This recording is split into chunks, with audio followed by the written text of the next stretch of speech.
con nosotros a Jordi Hulbe, que es el director general del laboratorio Salvat, que muchos de vosotros conoceréis y otros más habréis tomado productos de un laboratorio familiar, pero ya de una dilatada experiencia en el mundo farmacéutico español. Y es un placer tener a Jordi porque ha sido una persona que ha hecho una importantísima traslación en su laboratorio, de ser un laboratorio clásico de medicamentos, ha virado bajo su dirección a la biotecnología y también a la nutracéutica, que sabéis que es un campo cada vez más afluente y en el que la industria farmacéutica en general está poniendo últimamente los ojos.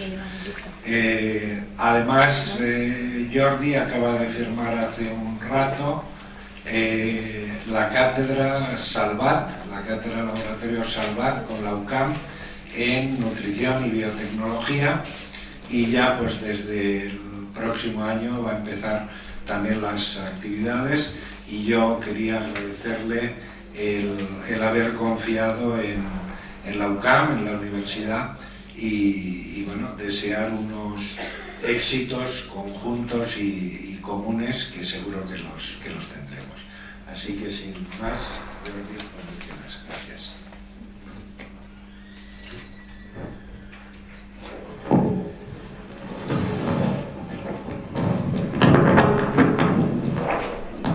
Buenas tardes, muchas gracias, vicerrectora, profesor Morán, profesores, señoras y señores. En primer lugar, las primeras palabras.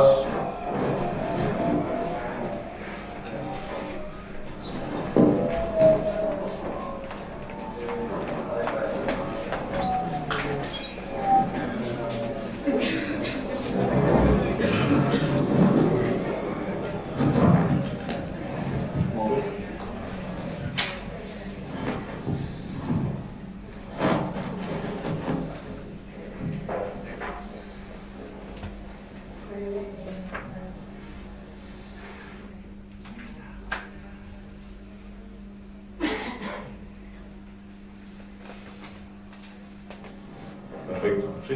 Mejor.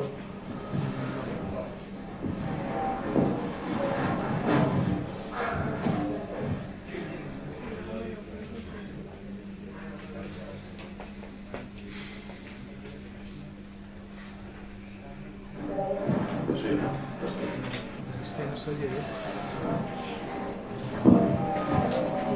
Bueno, mucho hablar de biotecnología y las tecnologías de spacing.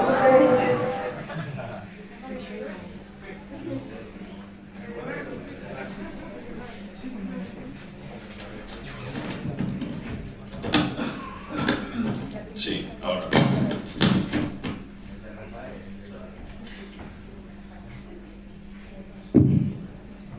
Muchas gracias. Como decía, las primeras palabras para agradecer a la Universidad Católica de Murcia la oportunidad que me han dado hoy para dirigirme a todos ustedes. Es un placer, realmente he estado en la jornada de hoy conociendo mucho más las actividades de la universidad y he quedado gratamente impresionado y, como decía el profesor Morán, con unas ganas enormes de iniciar esta colaboración a través de la cátedra que hemos creado y que estoy convencido que dará grandes resultados. Yo he pensado que como el público es un poco heterodoxo, no todos son de la misma formación, lo que podía compartir con ustedes hoy básicamente era uno de los temas que me apasionan a mí en el mundo empresarial, que es la definición de estrategia, ¿no? La estrategia empresarial, la estrategia de desarrollo, la estrategia de posicionamiento, la estrategia de adaptación a nuevos mercados y expansión internacional. Entonces, he querido hacer una presentación partiendo de la historia de nuestra compañía, cómo las circunstancias del contexto económico, sanitario, farmacéutico nos han influido para tomar decisiones y adaptar nuestra estrategia para ser competitivos en el mercado en el siglo XXI. Me gustaría compartir con todos ustedes este proceso y estaré encantado de intercambiar todas las cuestiones que quieran plantear. Sí, sí.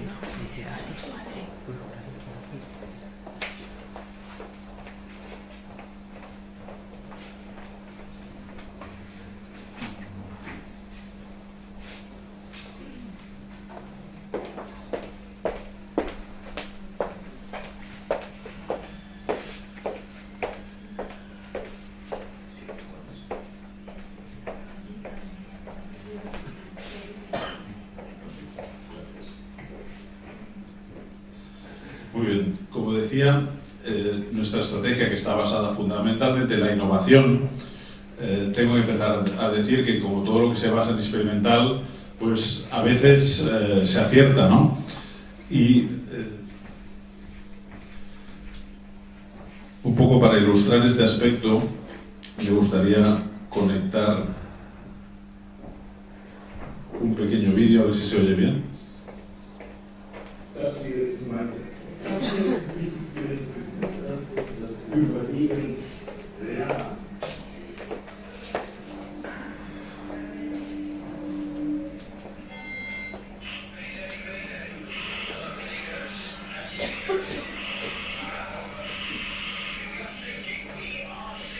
Hallo? Sie sind the German Großrat.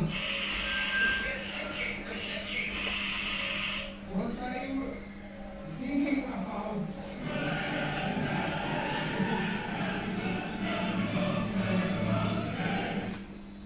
Bueno, en este caso el planteamiento era correcto. Hay un guardacostas pendiente de una situación de peligro, pero resulta que cuando llega el mensaje, la persona que está al frente no domina el inglés, confunde el mensaje y cae en una actitud cómica, si no fuera por lo dramático que es de que no pueda atender una imagen de socorro. Esto nos indica que a veces uno de los puntos principales es el análisis de competencias. Si uno no está preparado con las competencias adecuadas, con las aptitudes adecuadas, no debe plantearse según qué retos. Me sirve este ejemplo además para recordar algo que intento hacer proselitismo en todas partes donde tengo la oportunidad de hacer comentarios. Ninguna organización está suficientemente bien preparada en inglés. Siempre es una carencia en todas las organizaciones y hay que darle el máximo de prioridad. La lucha por ser el idioma predominante en el mundo empresarial la perdimos hace tiempo en España y el inglés se ha impuesto. Y en las organizaciones es fundamental ser fluentes en inglés. Y yo animo a todos los que sois jóvenes y todavía tenéis una capacidad lingüística de aprender mucho más, que le deis la máxima prioridad a este tema. El DNI de nuestra compañía, creada en el año 1955, dedicada a la investigación, fabricación y comercialización de medicamentos, en el principio una compañía independiente, privada, familiar, no cotizada, casi 300 empleados, vendiendo nuestros productos en más de 50 países y una estrategia de negocio basada en la I+D. Nuestra ubicación está en la de Barcelona, en un triángulo que nos parece muy interesante porque estamos muy cerca del aeropuerto, lo cual nos da esta salida al mundo internacional, pero sobre todo rodeados de universidades y hospitales de primer nivel que son una fuente de inspiración para nuevos productos, muy útil para avanzar en nuestro campo. Nuestra facturación está dividida básicamente en 4 unidades de negocio, con productos de prescripción, OTC, exportación, pero me gustaría destacar sobre todo el capítulo de tecnologías de transferencia y licencias, que es más de un tercio, un 36% concretamente este año 2011, y esto significa desarrollos nuestros que hemos transferido a otras compañías para que comercialicen en otros territorios. En esto somos una compañía farmacéutica típica en España, pero es el modelo productivo que se está reclamando desde todas las instancias. Compañías que ayuden a que la balanza de pagos en España mejore. Tengo que recordar aquí que la balanza de pagos en el sector farmacéutico es deficitaria en España como país número 1 en toda la Unión Europea, en la Europa de los 27, con por encima de 2.200 millones de euros de déficit. Esto quiere decir que compramos o importamos muchos más medicamentos de los que somos capaces de exportar. Nuestra compañía contribuye positivamente a la balanza, pero desgraciadamente no lo suficiente. Un poco de publicidad, simplemente nuestras principales marcas, pero para destacar que estamos básicamente en estos campos terapéuticos, en la urología, en digestivo, en otorrino, pediatría y oftalmología. Y en el campo de publicitarios, que luego, explicando un poco más la historia, se verá un poco el sentido que tiene, y donde estamos básicamente con productos para tratar síntomas menores. Pero me sirve esta transparencia para ilustrar un mensaje que parece muy tópico, pero que hay que tener en la cabeza últimamente. Todo está cambiando. Lo que era válido hace unos años ya no lo es. En lencería, quizás muy alejado del sector farmacéutico, pero al final, como es una imagen muy visual, me sirve para transmitir el mensaje. Hay que conocer las necesidades del consumidor, las necesidades del profesional, para ser competitivo en el producto que se compra. Por lo tanto, hay que hacer una foto de qué es lo que se lleva, hablando de una forma coloquial. Voy a hacer este repaso por la historia de la compañía, también para que se entienda la dificultad de adaptarnos a los requerimientos actuales, viniendo de un pasado tan tradicional. La compañía se funda en el año 55, como he dicho antes. En la primera década, pues son, como es lógico, los inicios. Aquí está el acta fundacional de la compañía, y es la simbiosis entre un emprendedor, un empresario con una intensidad emprendedora, y un investigador del Hospital Clínico de Barcelona, en este caso, experto básicamente en inmunología, que decide crear la empresa para poner sus productos al acceso del profesional sanitario. Curiosamente, Laboratorio Salvat inicia su andadura en esa década de los años 50 en el campo de la biotecnología, que es básicamente el manejo de vacunas. Después lo abandonamos este tema en los años siguientes, pero es curioso cómo ahora volvemos a las raíces 60 años después. Este fue el primer producto estrella en aquella década, concretamente salió al mercado en el año 58, Salvacolina, un producto antidiarreico, quizás alguno de aquí lo ha tomado, pero tengo que decir que la fórmula en aquella época era adaptada al conocimiento, lógicamente era extracto de opio, más una combinación con antibióticos, etc. Nada que ver con la formulación actual, donde es un derivado sintético de opio, la loperamida, que es un antidiarreico convencional. Otros productos ya se ve por el perfil que son extremadamente antiguos.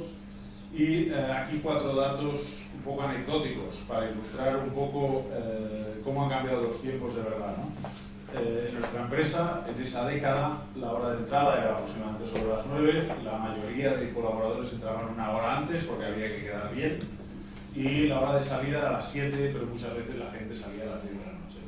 La esclavitud en el trabajo era muy diferente del que ahora nos pensamos cuando hablamos de work addicts, y entonces sí que eran work addicts. El registro de medicamentos, nada que ver con las exigencias actuales. En un par de folios se podía registrar un medicamento, imaginar la información que iba en esos 2 folios. Y luego cifras anecdóticas del año 56, ¿no? La facturación de la compañía eran 146.000 pesetas, no llega a los 1.000 euros actuales. El alquiler era 1.500 pesetas al mes, ni 10 euros actuales, y los gastos de teléfono, pues, ni medio euro al mes. Yo creo que ninguna compañía telefónica, ni Yoigo, ni ninguna de estas, supera estos costes de teléfono actualmente.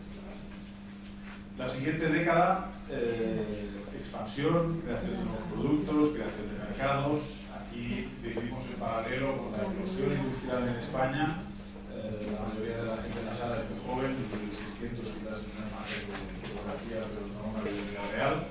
Pero es un cambio en la sociedad, se genera un plan de estabilización, que es una revolución industrial en España. Aparece televisión española, no existía la televisión hasta ese momento.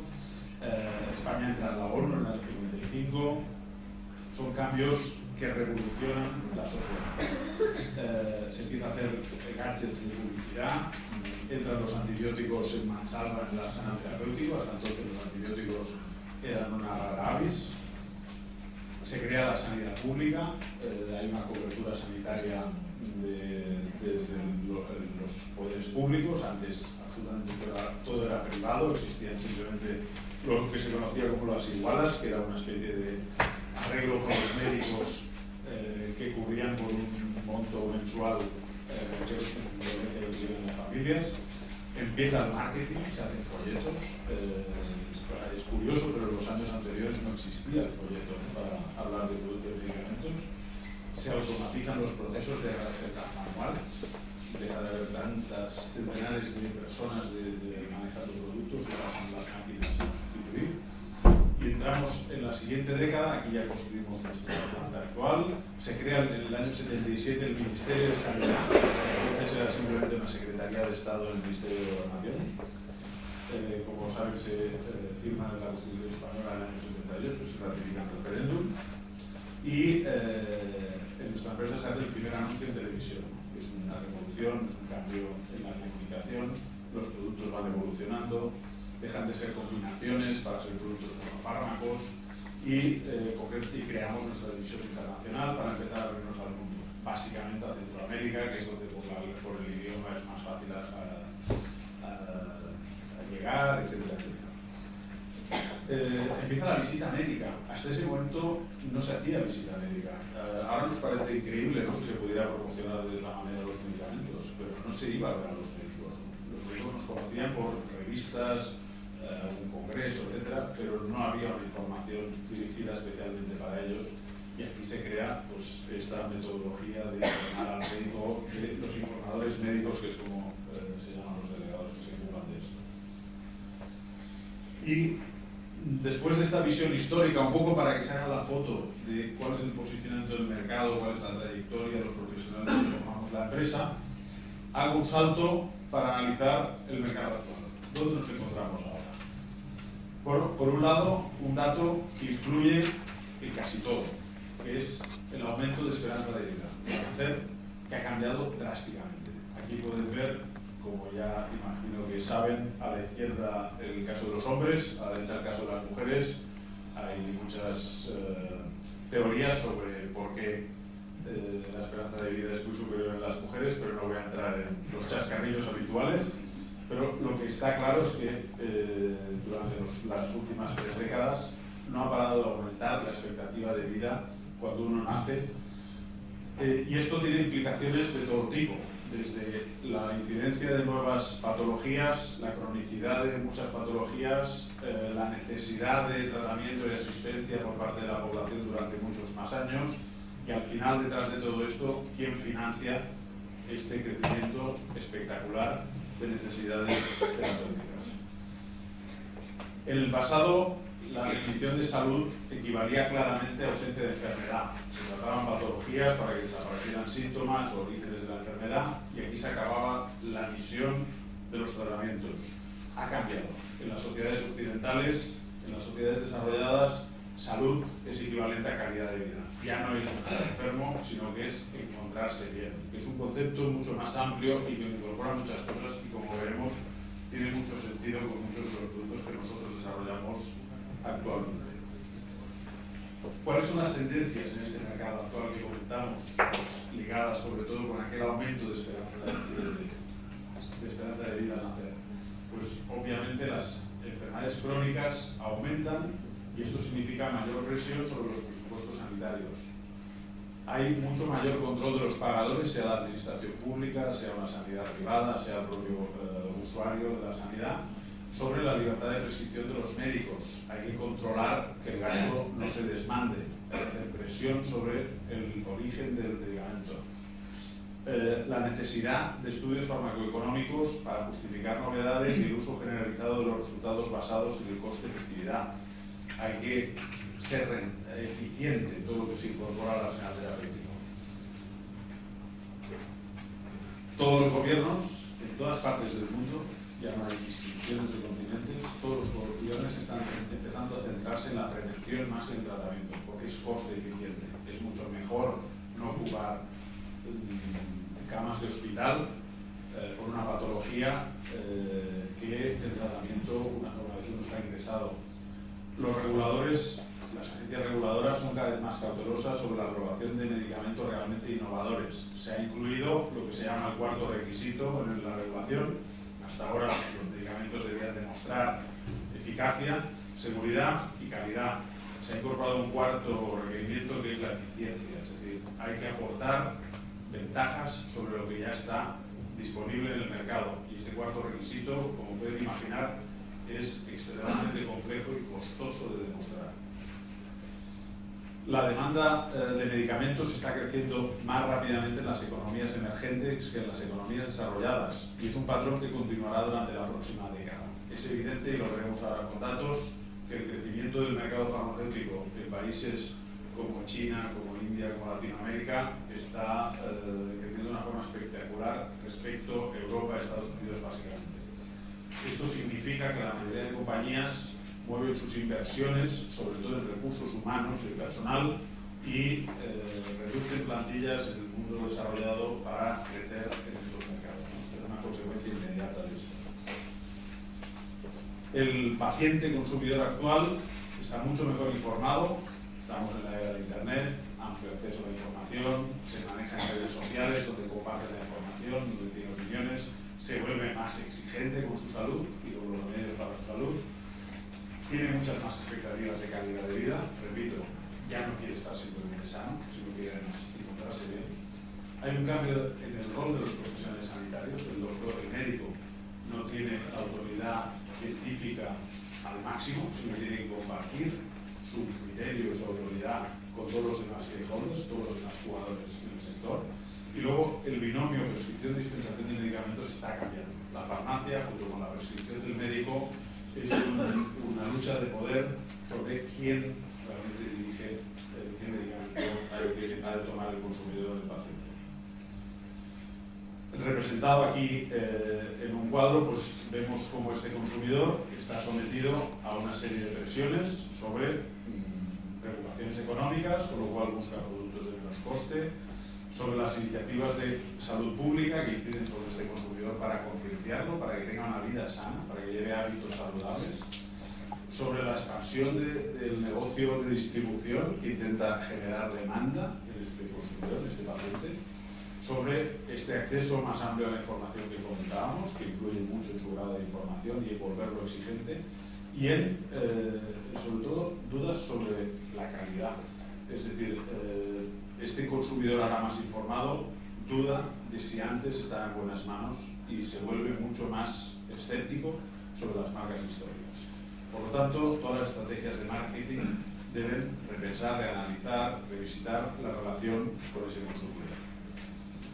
Puesto en comparativa, el antiguo modelo de información era mucho más estanco, el médico, la publicidad que llegaba al consumidor, las compañías de TV, de Consumer Health y las farmacias influían sobre el consumidor, pero no tenía más impactos. Al final era un compartimento estanco donde todos confluían en el mismo sentido.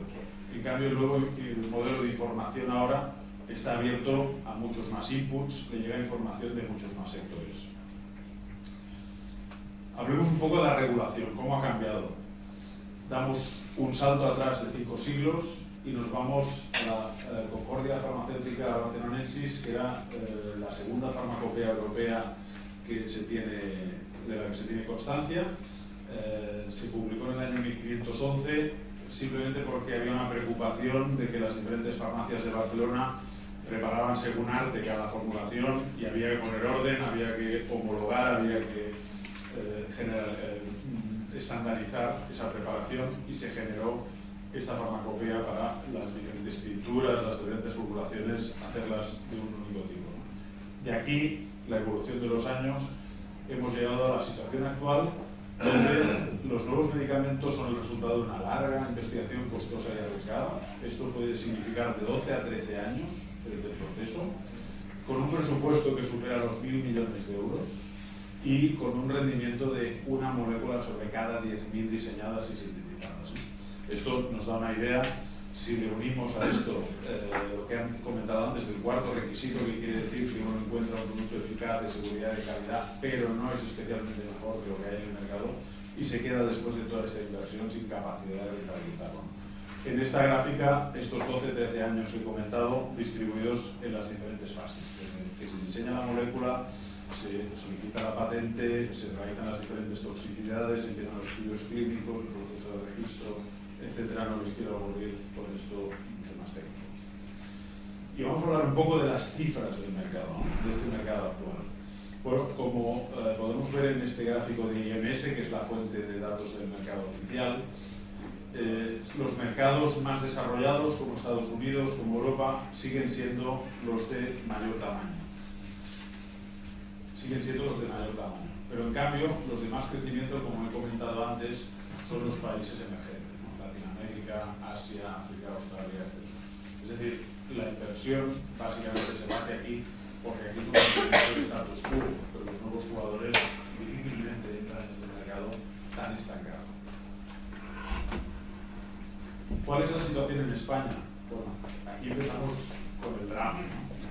En la comparación entre mayo 2010 y mayo 2011 se puede ver que el gasto farmacéutico en millones de euros ha disminuido un 10% de un año a otro. Es decir, no es que el mercado esté estable, sino que el mercado decrece un 10%, ¿no? Son cifras espectaculares y se puede imaginar que aumentando los costes como aumentan es muy difícil resistir un impacto como esto.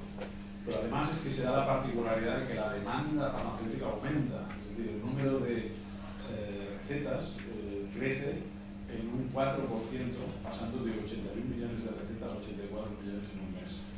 En España más o menos se manejan unos 1.000 millones de prescripciones al año en el Sistema Nacional de Salud. Esto quiere decir que si aumentan las prescripciones y disminuye la facturación, el precio medio por receta baja mucho más. Y concretamente ha bajado un 13,74%. Es decir, esto, como puede imaginarse, es todo bottom line, ¿no? Todo va a margen de beneficio, no solo facturación, porque estamos vendiendo las mismas o más unidades para facturar mucho menos. Necesitamos exactamente las mismas fábricas, los mismos delegados comerciales, etcétera, etcétera, para facturar mucho menos.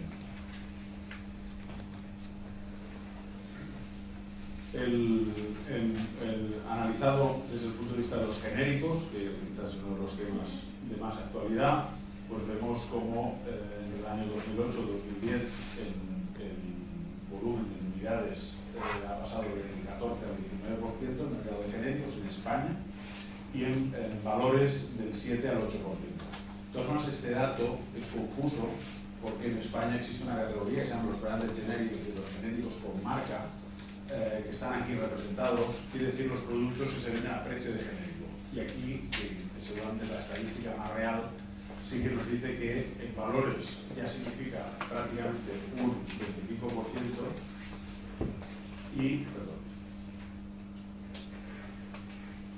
casi un 25% y en unidades más de un 40%. Es decir, el mercado de genéricos está a los niveles de Europa y por lo tanto el comportamiento es el razonable para nuestro entorno económico. Aquí, interesante ver, porque el impacto es muy visible, el gasto, el número de prescripciones y el gasto por prescripción, como hemos visto antes el mismo capítulo, vemos como el número de prescripciones, que es de color azul, no para de incrementar cada mes sigue aumentando cada mes, más o menos al mismo ritmo, 2-3%, y la facturación no para de disminuir y el precio medio pues aún disminuye más, ¿no? Lo mismo que hemos visto antes, pero en un recorrido de los últimos meses. Este es el impacto de los últimos dos decretos del año pasado, 2010, el decreto 4-2010 y el Real Decreto 8-2010. Básicamente, en resumen, lo que significaban era para todos los productos sometidos al precio de la licencia una bajada del 30% de su precio y un descuento del 7,5% para el resto de productos. Es decir, todo el mercado se había afectado por una bajada de precios y significó esta increíble desde el año del 2010 aproximadamente que entró en vigor hasta julio de este año, esta bajada impresionante del precio medio, en este caso del precio medio por receta. La comparación en Europa nos es extremadamente desfavorable. Vemos cómo la evolución de los precios farmacéuticos en la Unión Europea, en los países más significativos de la Europa de los 27, en el periodo 2005-2010, el país con un retroceso más fuerte es España, con un menos 27%. Es realmente espectacular cuando oímos a nuestros gobernantes que están insistiendo una y otra vez que hay que bajar los precios de los medicamentos, ¿no? Parece absurdo después de ver lo que se está consiguiendo hasta ahora. Y el último decreto que se ha aprobado este verano, el 9 de 2011, donde las diferentes medidas que incluye este Real Decreto significan un impacto total adicional a lo que ya hemos visto antes de casi el 17% con medidas adicionales. Una es aumentar del 7,5% al 15% el descuento, es eliminar la gradualidad, en fin, varias medidas que afectan una detrás de otra en cascada y al final acaba siendo este impacto impresionante del 17%. Esto expresado de otra manera en sumatorio son estos 1.700 millones que veíamos en la transferencia anterior. Pero es que lo peor es que mientras estoy aquí hablando se está ultimando una nueva medida de rebaja de precio, concretamente una revisión de los precios de referencia que va a significar para algunas moléculas un adicional 30%. Es decir, la situación hace que reaccionemos y que no podamos seguir haciendo lo mismo de siempre porque el resultado es mucho peor. Es donde hay que reaccionar y adaptarse al mercado de otra manera. ¿Cuál es nuestra estrategia delante de todo este escenario?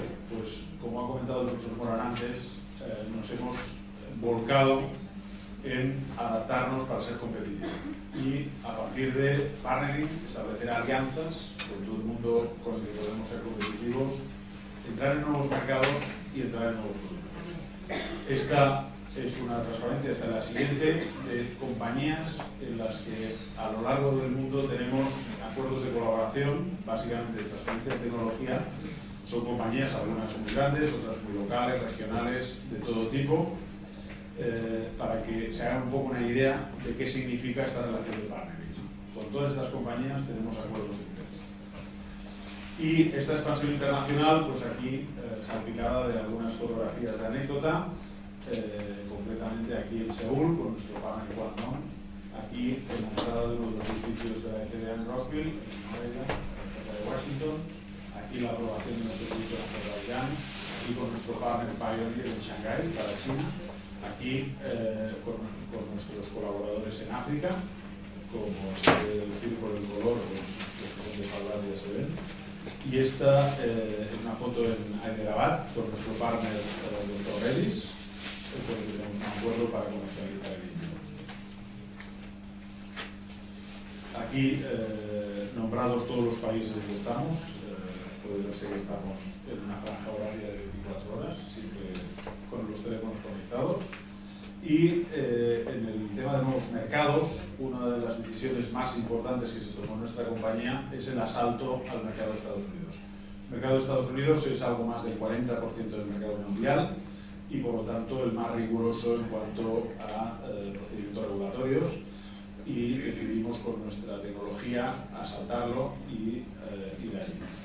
Decidimos para ello utilizar una tecnología muy original que se llama Blow-Fill Seal, que se trata de formar estos viales monodosis, que son estériles, ideales para aplicar gotas ópticas, y conseguimos la aprobación en Estados Unidos en mayo del 2009, con una inversión superior a los $15 millones. Para una compañía como nosotros, un gran esfuerzo. Esta es la publicidad que hacemos en Estados Unidos, el folleto. La utilidad externa lo ha sacado lo hace sentir como un pez fuera del agua. En cambio, Cetraxal, que es la marca con la que comercializamos, pues ha hecho que el niño americano vuelva a sonreír, ¿no?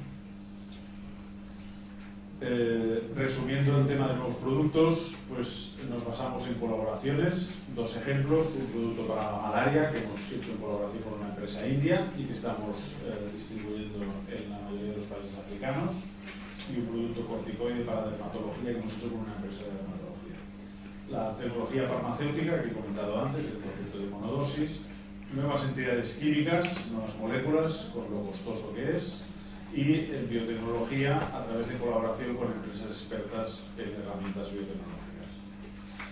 Para nosotros la biotecnología significa conseguir productos en el campo de los nutracéuticos, de los probióticos, de los kits de diagnóstico, de los enzimas, de las células madre, etc.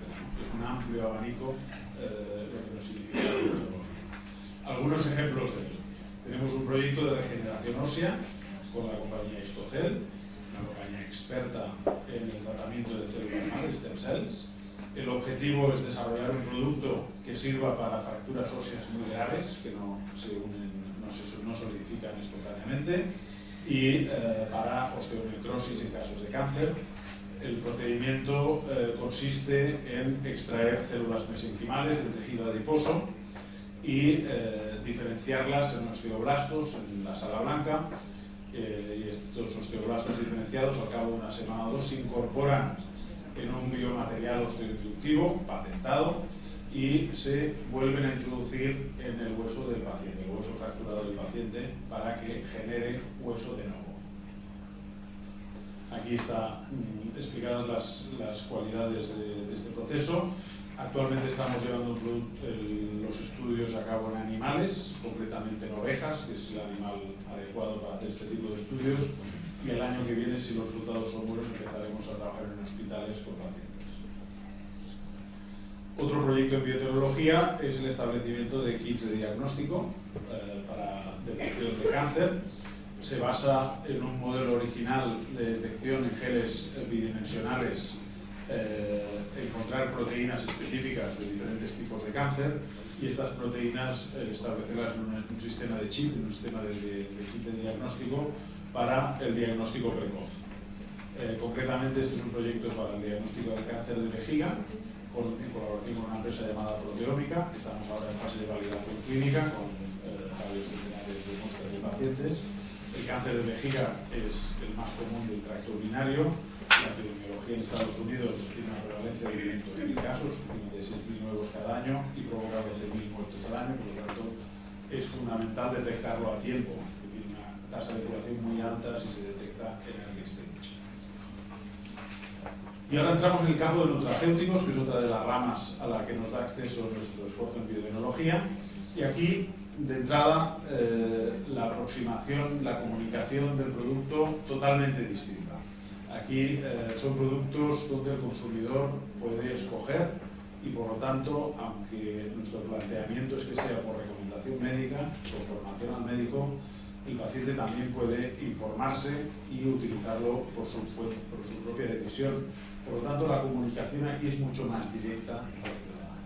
A través de una página web que llamamos masvaleprevenir.es, tenemos aquí recogidos varios de estos productos, ahora los veremos con un pelín más de detalles. Un producto se llama Urosens, a base de extracto de arándano rojo americana, para el tratamiento de las cistitis recurrentes. Un producto que se llama Broken, para prevención de cálculos renales, básicamente formados por oxalato. Un probiótico con la marca Protransitus para evitar las molestias intestinales ligadas básicamente al síndrome de intestino irritable. Y Nutira, que es un producto a base de lactasa para tratamiento de intolerancia a la lactosa. Aquí, para que vean el tema de la comunicación, también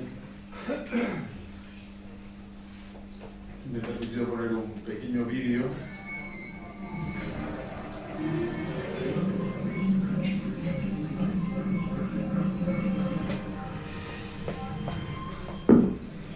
Hay más noticias destacadas, estos son nuestros titulares.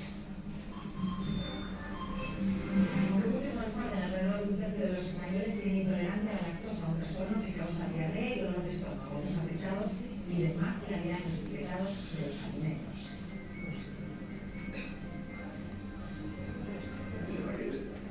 Es algo normal y corriente, lleva la cosa en serio.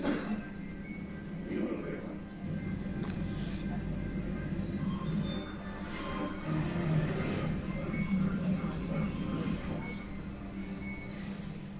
Los médicos calculan que un tercio de la población española tiene intolerancia a la lactosa, aunque cada vez hay más productos específicos para ellos, los alérgicos a esta sustancia reclaman que los alimentos estén mejor etiquetados. Hace 3 años Pera descubrió que tenía intolerancia a la lactosa. Es algo normal y corriente, lleva la cosa en serio. Y no me lo creo. Su organismo no puede absorber el azúcar de la leche y, a diferencia de la leche alimentaria, la intolerancia no activa el sistema inmunológico. Los síntomas más habituales son diarrea, gases y dolor abdominal. No son graves, pero sí muy incómodos. Hasta ahora, la única solución que tenían los pacientes era evitar los lácteos. Ahora se está introduciendo en España un nuevo producto que lo que hace es sustituir esa enzima que nos falta en el cuerpo para que la lactosa pueda ser absorbida. Y esto quizá es lo más relevante que ha pasado en muchos años en nuestro país. En España, alrededor de un tercio de la población tiene intolerancia a la lactosa, aunque muchos no lo saben. Con una simple prueba se puede salir de dudas. Aguantas 2 o 3 segundos y soplas de una vez, todo seguido. Desde la Asociación de Intolerantes a la Lactosa reclaman más implicación de los médicos y a los fabricantes. Una mayor sensibilidad en el correcto etiquetaje, en la muy clara del contenido o no de la lactosa en el producto. Por ley, los alimentos envasados deben incluir la lista de ingredientes, pero es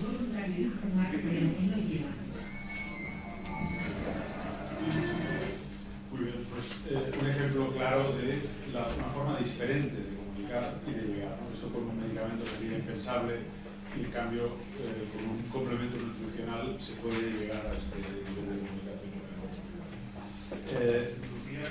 El producto que hemos comentado inicialmente fue un posicionamiento puramente médico, intolerancia a la lactosa, pacientes diagnosticados, etc.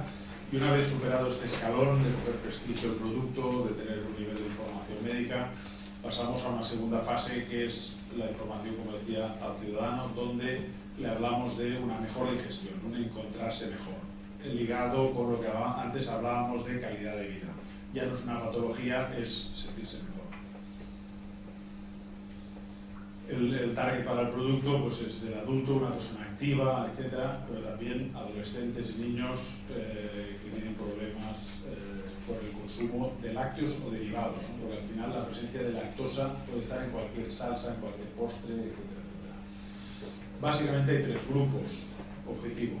Los que saben que son intolerantes a la lactosa, normalmente son personas que ya tienen unos hábitos alimentarios que evitan la lactosa a toda costa.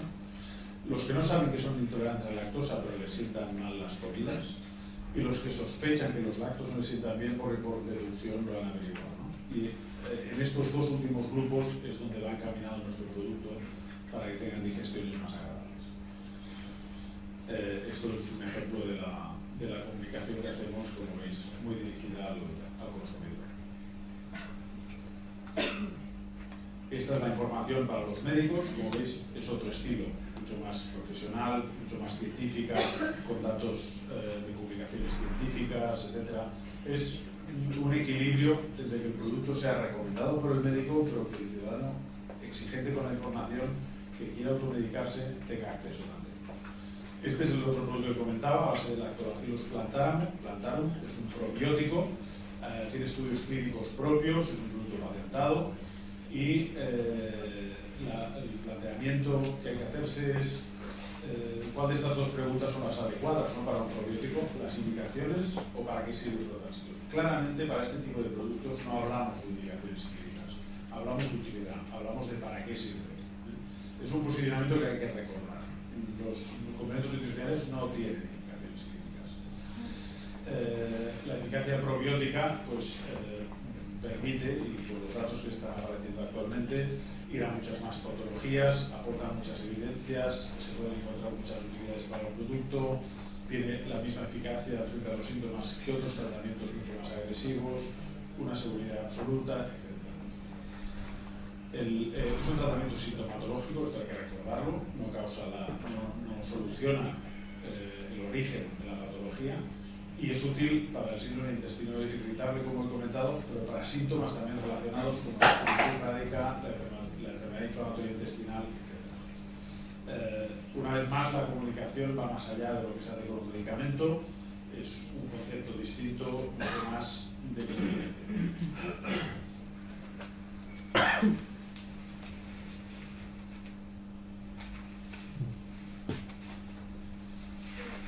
Un poco repetido lo que he comentado, no quiero extenderme mucho más en esto, es básicamente sintomatología. Y una vez más, cuando vamos al médico, la información mucho más científica, basada en estudios, etc. ¿No? Es una aproximación diferente.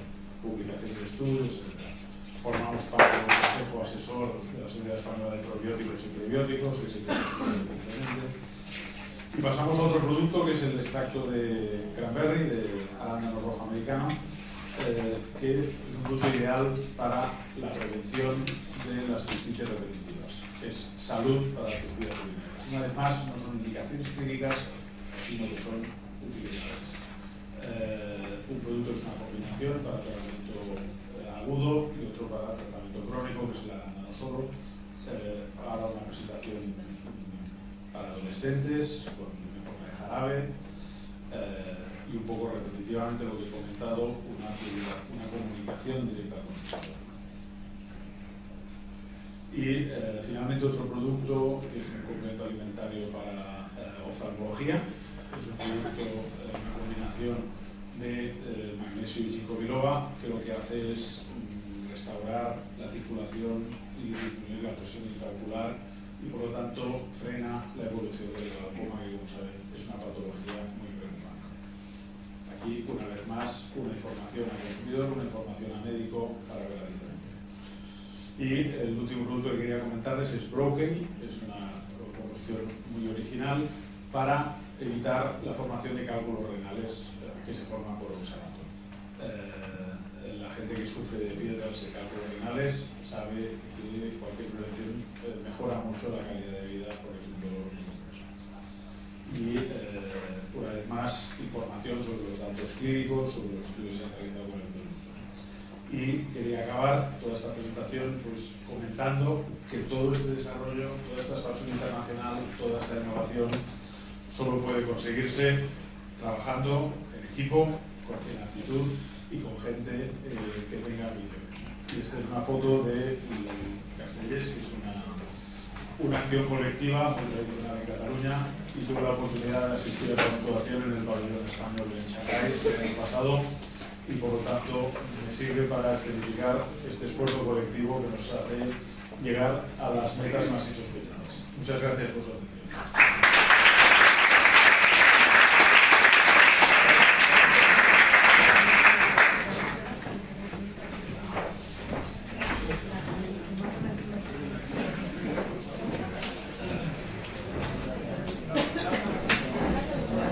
Bueno, en primer lugar, felicitar a Jordi por su presentación, agradecerle que haya aceptado nuestra invitación a formar parte de las jornadas de innovación y mercado y alimentación que estamos llevando a cabo en la UCAM.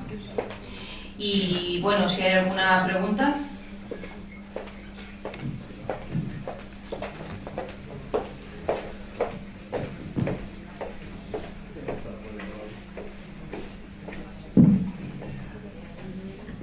Bueno, buenas tardes. Muchas gracias por la brillantísima exposición, y queda muy clara la historia de la evolución y de la lucha en este terreno. Yo más que preguntar, lo que le quería preguntar es su opinión acerca de algo, quizás una entelequia, ¿no? Usted ha presentado una dicotomía entre lo que es el mundo farmacológico, puramente dicho, y lo que es la transición a la nutracéutica y el concepto de la prevención.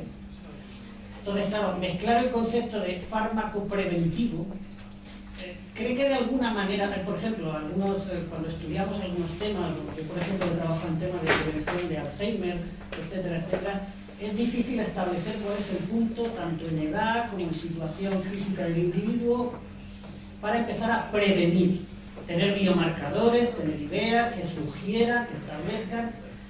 ¿Cree usted en su dilatada experiencia que en algún momento llegará a establecerse en ese mundo, en esa barrera, en esa intersección entre los dos mundos, la posibilidad de, con una serie de marcadores o de medidas claramente definidas, la existencia de un fármaco preventivo? La pregunta es apasionante. No sé si le tendríamos que dedicar casi varias horas, porque es un debate seguramente muy enriquecedor, ¿no? No es fácil contestar a esta pregunta por muchas razones, ¿no? La primera, usted ha comentado el tema de marcadores para detectar enfermedades previsibles. Este es un campo muy controvertido. Hace unos años, cuando se empezó a descifrar el genoma humano, todos dábamos por descontado que todos correríamos a saber nuestro genoma, y ligado a esto, qué patologías teníamos más probabilidades de sufrir en los próximos años, etc. Y todos los análisis daban por descontado que esto sería así. Y esto finalmente no ha pasado, porque yo creo que ninguno de nosotros le apetece que le digan que tiene altas probabilidades de tener un cáncer de colon, que tiene altas probabilidades de tener no sé qué, porque claro, al final sería para ponerse en un convento, ¿no? Yo creo que las tácticas de prevención muy adaptadas, es decir, cuando uno empieza a tener ligeros síntomas, o tiene unos antecedentes familiares muy contundentes, o tiene una situación de riesgo muy clara, se adoptarán medidas preventivas. Que existirá alguna herramienta terapéutica claramente preventiva de la degeneración senil, de la degeneración del sistema nervioso, ahora mismo es casi ciencia ficción, porque la acción que podemos hacer invasiva sobre el sistema nervioso central es muy limitada, es muy torpe, ¿no? Todas las herramientas que tenemos intervienen de una forma muy grosera, nada fina. Seguro que avanzaremos. Y yo creo que quizás el gran campo que se abre en este sentido es la medicina regenerativa, el poder sustituir células del tejido nervioso, células afectadas por la demencia senil, abre una expectativa enorme. Pero también es cierto que abre otro capítulo muy importante, que es el dilema ético. ¿Hasta dónde nos pueden reconstruir y seguimos siendo la misma persona? Especialmente cuando afectamos a algo tan básico y tan definidor de la persona humana como es el cerebro, ¿no? Entonces, yo me sabe mal no poder contestar nada concreto, pero creo que su pregunta lo que abre es un montón de interrogantes que es fantástico pues debatir y avanzar en la discusión.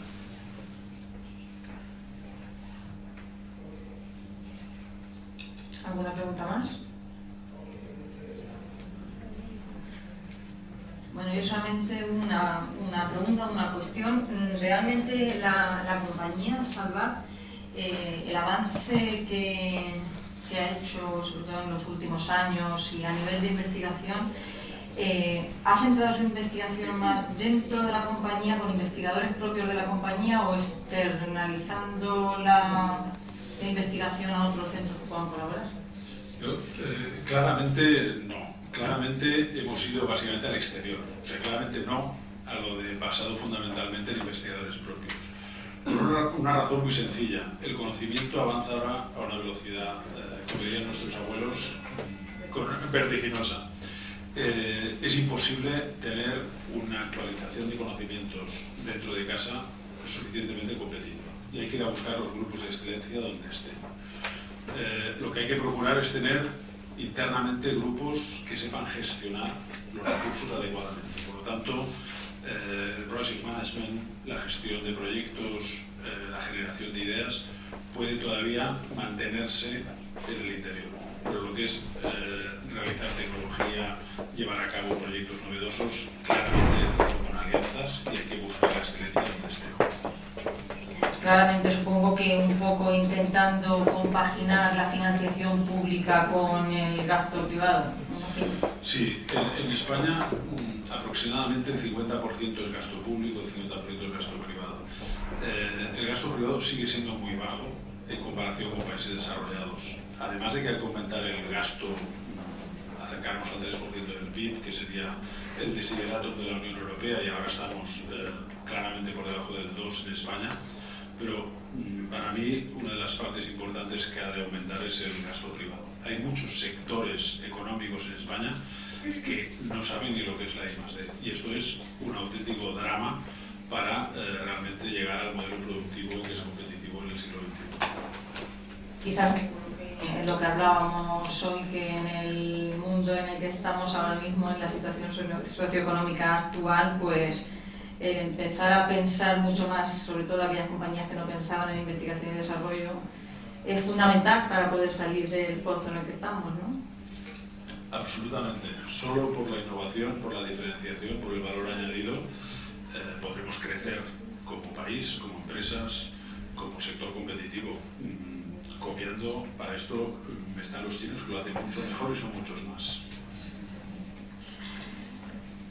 Bueno, pues si no hay ninguna pregunta, otra vez agradecerte, Jordi, tu presencia esta tarde y enhorabuena por la presentación. Un placer, muchísimas gracias. Espero no haberles aburrido demasiado.